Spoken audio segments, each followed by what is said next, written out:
Hey Mama, I'm so glad you're here. I cannot believe that 2024 is over and that we're heading into 2025 already. I feel like we just flipped the calendar and here we are flipping the calendar again into another year. And when it comes to the end of a year, it's a good time to reflect. At least I like to reflect and look back on the things that I accomplished, the things that were done well, the things that maybe I need to work on or improve on. And it's a good time of year to do that. Things have slowed down a little bit after Christmas, and you sort of are in that weird food coma and you don't know what day it is. And there's that time between Christmas and New Year's as you get ready to get back into schedules and routine. And for us, in the deep of winter, and it's just that really good time to think about the things that you did the previous year. And I'm always amazed at God's amazing works, his hands and his plans and his purposes for everything, and how things come together even when we're not expecting them to, which is exactly what we're talking about today. How when we are planning, we need to plan in pencil, because God's plans are in stone. And when we are starting to look ahead at the new year and we're starting to think about the things that we maybe want to accomplish or the new things that we want to try, that we are aligning these things with God, obviously, first of all, but we also need to remember that sometimes we plan and then God has something completely different for us down the road that we were not anticipating or ready for. And it's really important that we're planning in pencil and letting his plans be the ones that are in stone. And so that's what I'm going to be talking about today. I'm doing a little recap from this year, my personal goals and, well, not really goals because I don't set goals, but plans and how they shaped up, and then sort of a few little things about what I'm hoping for this coming year, because it's 2025. I feel like it's 2015 and here we are. The years are just flying by. So wherever you're at today, Mama, if you're slowed down, I hope you are. Get that cup of tea and get yourself a pencil, and let's get into this. Hey, Mama, I know you're busy. You're living in piles of laundry, you don't know what you're making for your next meal, and there's a really annoying kid song stuck in your head. And through all of this, you're wondering how you're going to build a joyful Christian home. How do I know all of this? Because that was me. Hi, I'm Alyssa, teacher turned stay-at-home boy mom, blogger, podcaster, and Jesus lover.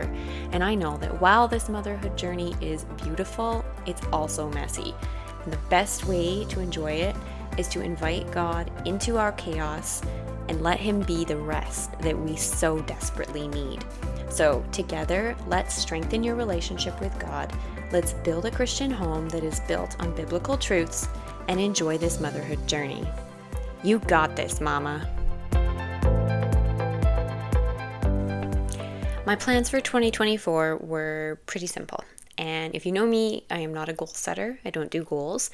Not because I don't believe in goals, but because I like to leave things open-ended. I like to have a plan, an idea of something that I want to do, but not necessarily an end point of what that's going to look like. And mostly because for me personally, I tend to get tunnel vision on things. If I see a goal or something that I need to accomplish, I get pretty zoned in on it, and I tend to miss the other stuff that is around me.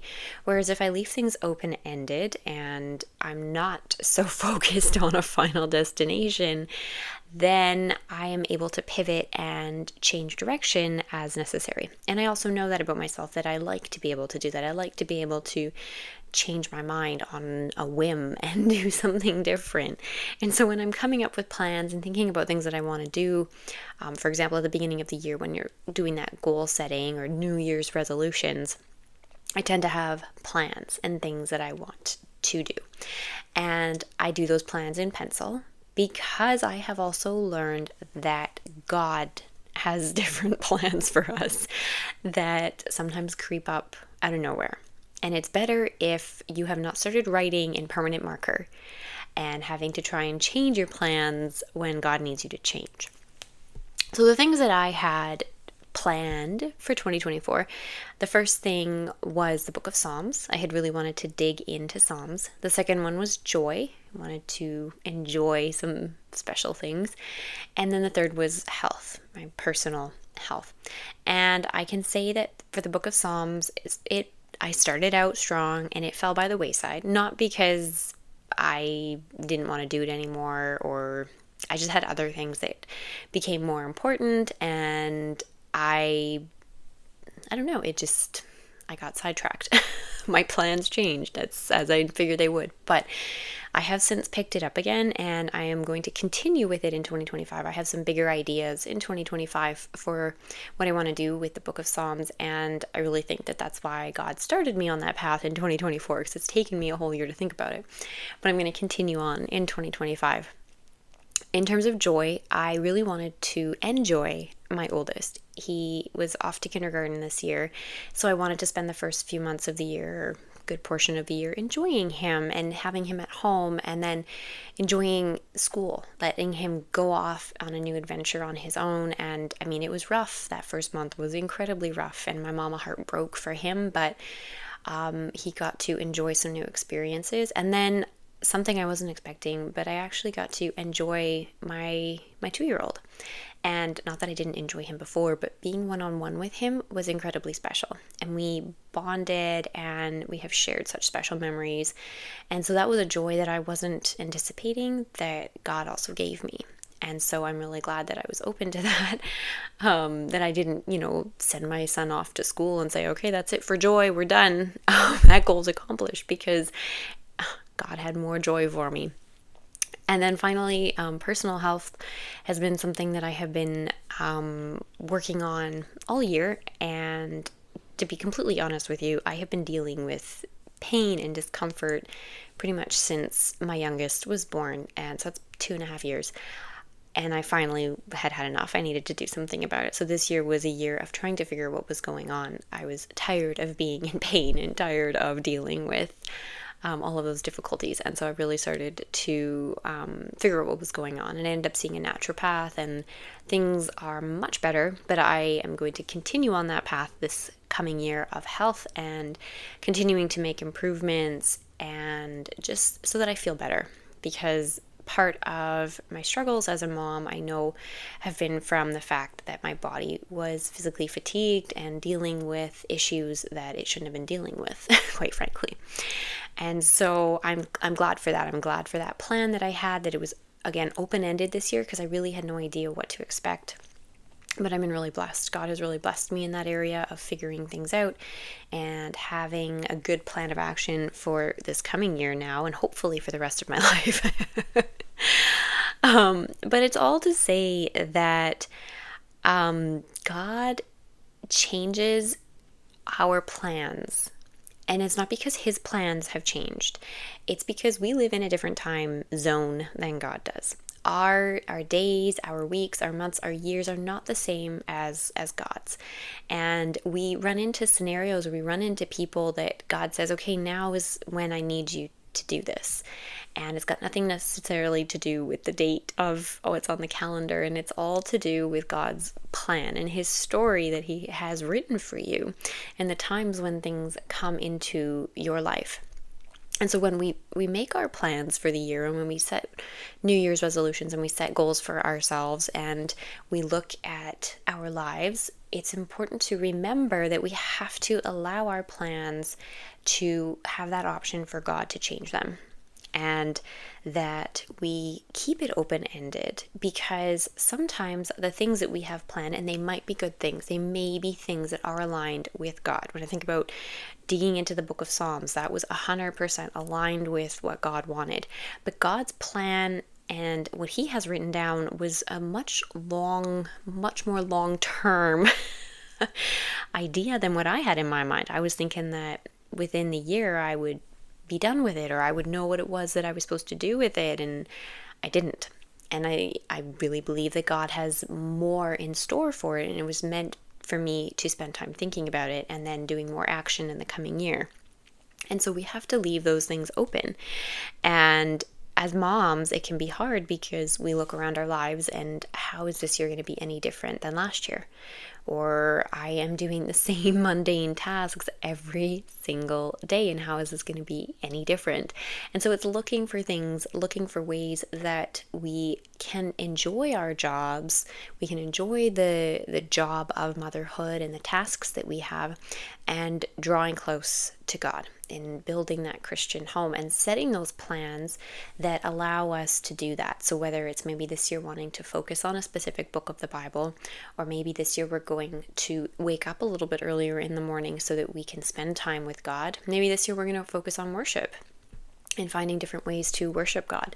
And so we can still set those plans and ideas as moms, and we can do them within our homes. And it's important to set those things and those ideas and ways of focusing ourselves on growing closer to God, and then allowing God to change that as the year progresses. Maybe moving to a different book of the Bible, moving into something different, and changing our plans as we go. And so it's not to say that you don't accomplish something or that you have failed at achieving the goal. It's simply that God turns us in a different direction. And that's why we need to have our pencils and our erasers handy when we're making those plans, so that we can erase things if we have to and say, oh, you know what, this was not the direction that we're going anymore. We're doing a 180 and going the other way. And it's okay to do that. It's okay to let God completely change your life. It's happened to me. I have done complete, 180s, and it's hard, but it's good. And it's important to remember that God knows the plans for your life. I know the plans that I have for you, declares the Lord, because He has them written in stone. And so we just need to keep trusting that He knows what He's doing and that He has got really good things in store for us. And I'm really looking forward to this coming year.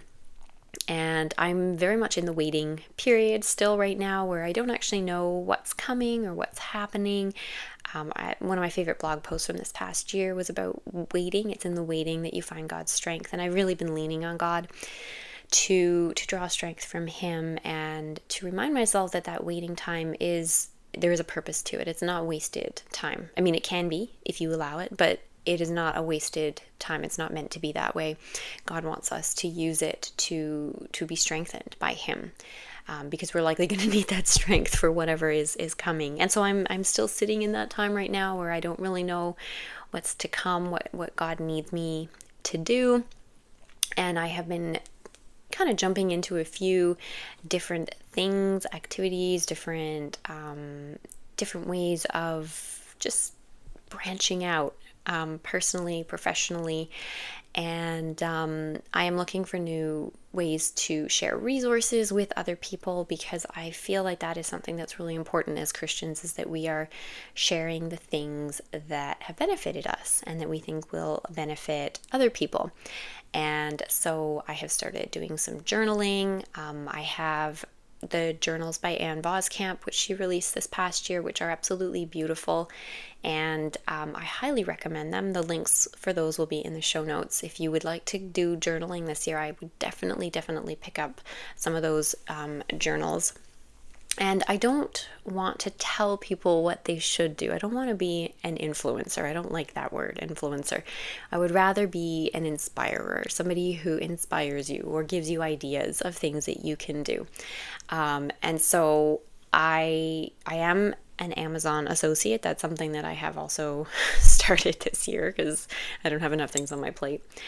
But what I am really hoping to do is to provide people with resources and ideas of things that have benefited me and perhaps benefited others. So if you have resources, whether it's Bibles or Christian books or other Christian resources that you have purchased on Amazon, send me a message on Facebook or on Instagram and say, hey, this is something that I have really benefited from. Maybe other people would as well. And I'll have a look. And if it's something I think that would be beneficial for others, I will put it out there and give you the shout out as something that they may want to take a look at as well. And so I do receive commissions on the Amazon Associates. It's very small, and it is at no additional cost to you as the purchaser. I just have to disclaim that. But really what I want to do is promote these items as something that may benefit you in your walk of faith. And then I've got other things there as well that benefit you in your lifestyle, toys for your kids and different things that may help you in your household or that you may be interested in. So you can check out that link. It will be in the show notes as well. And again, send me a message if you think there's something that would be beneficial to other people that you have found, resources. And even if it's not on Amazon, please send it my way, because I want to share with others the things that may help them in their walk, and especially as moms, things that have helped you as a mom to grow in your faith and opened your eyes to what God has in store for you. So wherever you're at this year, as you're heading into 2025, I hope that you are making some plans, and I hope that you're making those plans in pencil so that you can let your story be one that is written by God, and His words are written in stone, and we can't change them. So we have to be ready to move at a moment's notice, and it's always better if we are able to just get up and move quickly rather than to drag our feet. So I hope that you head into the new year with peace and with comfort, and knowing that God's plans are good and He has got really wonderful things in store for you. So happy 2025, happy new year, and God bless.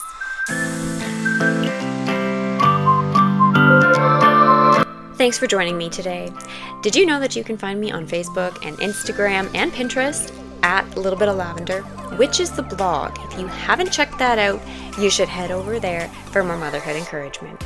I pray your coffee stays hot, your children stay calm, and you keep Jesus in your heart. Until next time, Mama, God bless.